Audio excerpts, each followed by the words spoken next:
r/NoSleep. Posted by you/Lady of Hell. I live in a house next to a graveyard. It comes with some unique responsibilities. Hey friends. I wanted to post this in NoSleep, but according to the mods, this story isn't realistic/horror enough. I'm pretty sad tbh because I really like how this story turned out and I invested a lot of time, so I figured I should at least upload it here. This is part 1/7 and I'm gonna upload daily. If anyone has a suggestion where else I could post it, let me know because I'd really love to share this story. Thanks to everyone who's going to read this. And now, here's the first chapter. Hey, Alice, my mother's voice came from the speaker as soon as I played the voice message she had left earlier. We just wanted to know how you're doing. You haven't called in a while. Are the renovations going well? I'm sorry we can't help you with the work. But your father is finally getting better.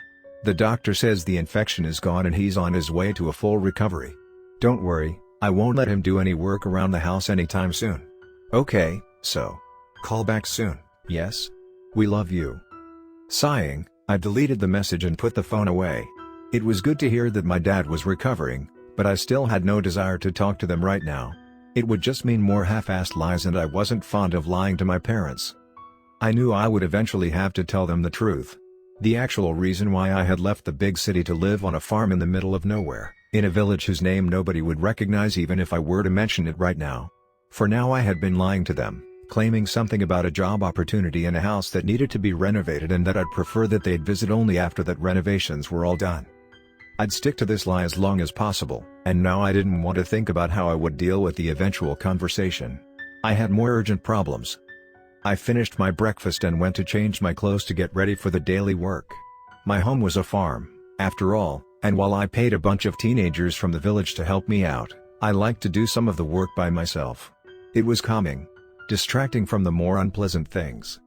I was just done changing into short pants and a sleeveless top when my phone rang once more. Not expecting my mom to call again just yet, I picked it up from the bed and twisted my lips immediately into a frown when I saw the name Ben Grant on the display. Good morning, I greeted the cop, already dreading what he could want that early in the morning. One of your freaks escaped, Shepard, he told me instead of a greeting. We trapped it in Mr. Clark's shop, so hurry a little. What? Now that was something that wasn't supposed to happen. Literally. I'd been told that the Inhumans would leave the property and until now, none of them had attempted to do so. Having one of them just run off was a worst-case scenario I hadn't even considered. I silently prayed that it was at least one of the sane ones. The freak with the open stomach tried to run amok, he repeated impatiently. Get your ass over here, Shepard, before it kills someone. Of course it was the gutless. Of fucking course. I'm on my way, okay? I hissed, annoyed how rude he was. It wasn't my fault, I had been asleep and even if I had been aware that the Inhumans could run off, I couldn't possibly monitor all of them the entire time. Just give me a few minutes. Just hurry, he told me again and disconnected the call. Asshole, I muttered under my breath. Ben was a local cop that was basically assigned to me, the one who had to bother with everything that involved Inhumans, and it was obvious that he loathed the job. I didn't exactly like working with him either and was rather glad that we didn't need to interact all too often, but I still tried to be polite, at least. Either way, I had an Inhuman to bring back home. So, time for some explanation. I live in the house next to the graveyard. It's a nice farmhouse with lots of surrounding land that belonged to it. There were some fields in front of the house where I grew several different vegetables and fruits to sell to the local grocery store, and a small forest encased the property. Not too deep in the woods hid a murky lake, and not too far from the right side of the house was the town's graveyard. As far as I was aware, the property was home to 7 Inhumans. That was the catch. I lived in this beautiful house, received money from the town for simply being here and the only thing I had to do in return was look after the entities that inhabited the land. To prevent them from hurting anyone. And apparently I was failing at this simple task already. As soon as my conversation with Ben was over, I grabbed my bag and rushed downstairs. I didn't like the cop and I absolutely didn't like to follow his orders, but he had a point. I had to get the gutless and bring it back to the farm before it could seriously hurt someone. Without a concrete idea how to deal with the Inhuman, I grabbed a huge knife from my kitchen to use as a makeshift weapon. Better than nothing, I thought. I stepped outside on the porch and then down on the dirt road that led from the farmhouse straight towards the town. There was a metal gate that separated the farm and the graveyard from the town and I was walking straight towards it. It would take about 10 minutes to walk from the gate to the town, when I noticed a statue right next to the road. It was a life-size statue of a woman, dressed in a flowing dress. Her face, as well as any hair she might have possessed, was hidden under a helmet, and in her right hand was a long, straight sword which she held in front of her body in an almost defensive posture. She was made of metal, but only small patches revealed the bronze color she'd once been, since she and her weapon were almost entirely covered in rust. I'd simply named her the statue, and I hated the way she moved around the property sometimes. "Good morning," I wished the statue in passing, mainly because I was very afraid of that thing and I wanted to stay on its good side. Yes, it felt ridiculous. Yes, I was too afraid to stop doing that. As always, the statue didn't react, and I simply walked past it, towards the iron gate where yet another familiar figure was already waiting for me. It seemed like my entities wanted to torture me today. Well, to be fair, not all of my inhumans were monsters. About half of them were sane. I could talk to them and they didn't try to murder me on sight. I'd even say that I liked them. Mostly. Out of the 3 that were sane enough to talk to, 2 had actual names. They had yet to tell me how that had come to be, but in the end it mattered little as it didn't seem to change anything. Actually, I liked these 2 most. I'll tell you about Angel in another post, let's focus on the other right now. He was the one to look the most human. A man in his early 30s, with dark blonde hair and almost black eyes. His skin was pallid, white like paper, and black veins shone through the thin barrier, hinting at the black blood that flowed through his body. He wore black pants and a dark blue shirt, just as always. These things seemed incapable of change, well, all except for one of them, but you'll meet her later. Right now, Karth leaned against the metal gate, smirking as he twisted a long, sharp piece of metal between his fingers. "I heard you lost one of your lambs, Shepherd," was the first thing he said to me that day. I rolled my eyes. Very funny. "And of course you know that already. Do you have anything to do with this? And just why would I do anything to provoke your anger, Princess?" I was torn between telling him to stop calling me Princess and explaining that he was a pain in my ass at any given possibility, but there were more urgent matters. "Listen, I'm in a bit of a hurry right now, so if you could annoy me another time." He took a step towards me and we were suddenly very close. There was still this cocky grin on his lips and I forced myself to look straight into his eyes, not daring to move or look away. The world stood still for several seconds until he lifted his hand and offered me the metal pole. "You'll need this." "For what?" Still, I hesitantly took to pull from him and my hand brushed briefly against his cold, clammy one. "To bring your lost lamb back, of course," he told me casually. "Good luck, Princess." And with that, he wandered off and I couldn't help but stare at him until he had disappeared between the trees, wondering what had just happened. I shook my head to clear my thoughts, tightened my grip around the metal pole and hurried through the gate, towards the town center. There wasn't as much of a commotion around Mr. Clark's shop as I had expected. Actually, the only people around were Mr. Clark himself and his wife, as well as their young son, 2 other couples who I was pretty sure lived nearby, an older man, and of course Officer Benjamin Grant. "Shepherd," he called me over. He wore his usual uniform, the blue almost ridiculously dark against his pale, freckled skin. His cap sat tilted atop his short, red hair and his thin lips were, as always, twisted into a frown. "Took your time to get here." "Well, I'm here now, aren't I?" I hissed back. "So, is it still in the shop or not?" "Still in there, with the family's dog." His eyes flickered to the metal pole in my hand. "Are you gonna beat the freak up with that?" I honestly hated that he referred to my inhumans as freaks. I assumed the term was technically correct, but it felt wrong. Disrespectful. Sure, I wasn't always the epitome of politeness when interacting with them, but it still rubbed me the wrong way. "Want to explain my job to me, Grant?" I replied to his question. I wished I could have given him an actual answer to shut him up, but I still had no idea what the poll was for. I just assumed it was important. Grant just shrugged. "Whatever, you're the expert. Just get rid of that thing, one way or another." "That's the plan."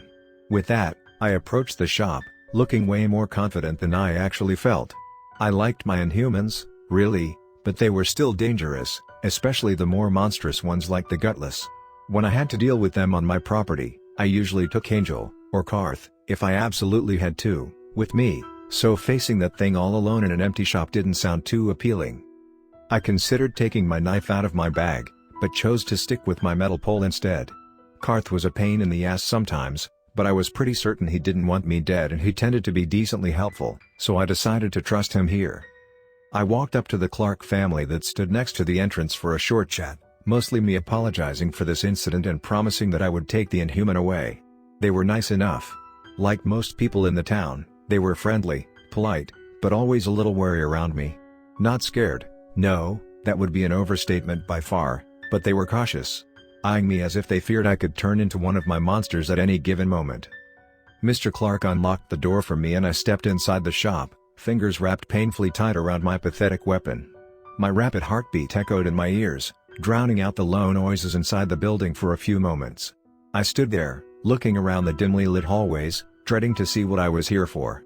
When I couldn't find him right away, I forced myself to move further into the shop, towards the wet munching noise I could hear in the back. My footsteps were unusually loud in the silence. Besides the noise that most likely came from the gutless, there was only the soft hum of the air conditioning to keep me company. I forced myself to breathe steadily and move forward, fully aware that if I were to stop now, I would probably change my mind and leave instead. This was what I was getting paid for. I had to do this. I walked around a shelf and that was where I found my lost monster. The gutless was an ugly thing, honestly. Humanoid, in the most basic sense. It possessed 2 arms and 2 legs, a torso and a head, like any human would, but the similarities ended there. Sickly gray skin stretched tightly over bones, where eyes would have been were black voids, a lipless mouth hid crooked, rotting teeth. And, of course, the entire torso was split open, revealing that his body was empty, lacking any intestines. It was hunched over the corpse of a small dog when I found it, tearing the animal's guts out with its bony fingers and shoving them into its mouth.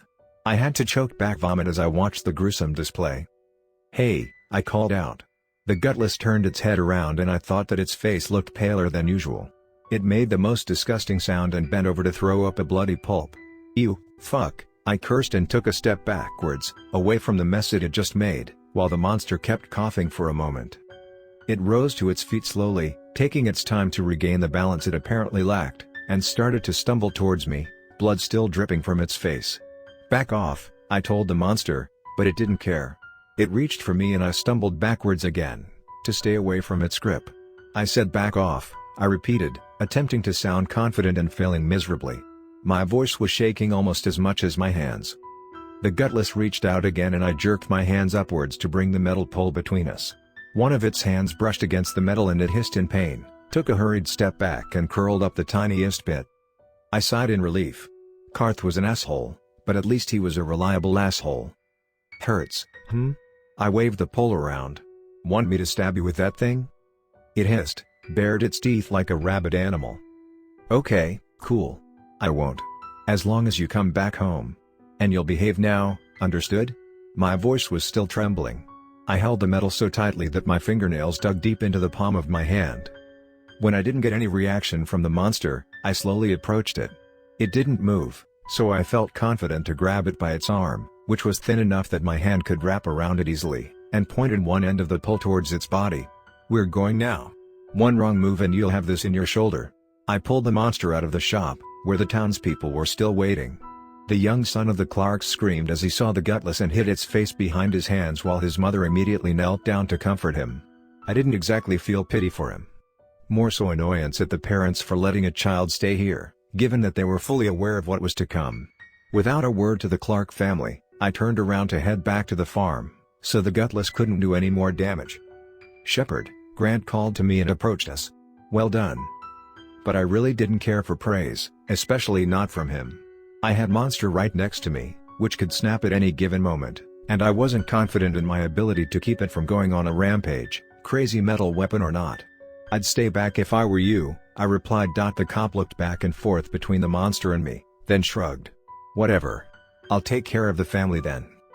"Have fun," I muttered under my breath, tightened my grip around the monster's arm and finally made my way back home. The gutless behaved weirdly, I thought. It had never been predictable to begin with, but I had never seen it like that. Off balance, struggling to stay on its feet, stopping once or twice during the short walk to cough up more blood and gore. It was almost pathetic. And had it been a little less monstrous, a little less horrifying to look at, I might have even felt bad for it. We arrived at the gate that separated my property from the rest of the town, but I didn't get the chance to relax just yet. Because just behind the gate, yet another inhuman was already waiting for me. I said before that the inhumans seemed incapable of change. The grave lady, ever changing in her appearance, was the exception of this apparent rule. She was probably the least dangerous of my entities, considering that I hadn't seen her being hostile towards a living thing. She was sane, usually polite and even helpful, but I still hated dealing with her simply because I couldn't stand the sight of her. All of her was too much. Too many eyes, limbs, teeth. Most of her body was hidden under gray robes, but the fabric did nothing to hide the many arms that were attached to her body. The number kept changing, but on this day I counted 9 in total, all with multiple joints, twisting in the oddest directions. The hands possessed more fingers than there should be space for. She had 4 legs currently, as far as I could tell. Her face was split into 3 parts, the largest being sickly gray and slightly wrinkled, a smaller one stained slightly pinkish, and the last one dark as a stark contrast to the other patches. There were 3 eyes, 2 dark brown ones and 1 bright blue, located in her cheek under the left one. They never blinked in sync. She never stayed the same for long. Parts of her kept rotting and she cut them off to replace them with newer parts. Parts from the corpses she dug up from their graves, only to crudely sew them onto herself. The grave lady was what would have happened if Dr. Frankenstein hadn't tried to create a man, but had aimed for an eldritch god instead. Her appearance, and the stench of rotting meat that followed her every step, never failed to make me nauseous. Still holding onto the gutless, I approached the entity. She rarely ever left the graveyard, so I figured this was rather important and probably bad. "What were you thinking?" she asked coldly as we came closer, and I wondered what I had done wrong when I noticed that all her 3 eyes were focused not on me but on the monster next to me. 2 of her arms reached out and grabbed the gutless arms harshly. I quickly let go of it and took a step back, hoping to get out of harm's way. "You had to test your limits, didn't you?" she continued, still absurdly calm. "Didn't it hurt? Didn't you feel the pull of your chains with every step you took?" The gutless struggled against her grip, but she didn't yield. Another hand came forward and grabbed it by its throat, while yet another produced a large butcher knife from somewhere in her robes. The gutless screeched and bared its teeth in a pathetic attempt of intimidation as it desperately tried to free itself. It was like a car crash. I didn't want to see what would follow, but I couldn't bring myself to look away either when the grave lady lifted her knife and cut the gutless hands both clean of in a single swing. They hit the grass with a low thump and the gutless let out a blood-curdling scream of agony. I forced myself to breathe steadily and to look anywhere but the severed hands on the floor, in a weak attempt to keep myself from throwing up. "This is your own fault," the grave lady said calmly. "Don't worry, you will get new ones if you behave." Another hand held needle and thread already and she sewed the bleeding stumps shut with crude, but efficient stitches. "Let this be a lesson." She finished her work quickly and let go of the whimpering entity as soon as the last stitch was done. The gutless looked at her and let out a final hiss before turning away and running off towards the forest. The grave lady turned to me then, while one of her ridiculously long arms, one with 5 joints, picked the hands off the now blood-stained ground. "I apologize, Alice. He is very simple-minded. Sometimes the likes of him have to be reminded of their limits. I assure you, this incident won't repeat anytime soon." Now that was a relief. I didn't like the grave lady all too much, but I had to acknowledge that she held some position of power over the other entities, although I had yet to figure out what exactly that meant. If she told me that this wouldn't happen again, I believed her.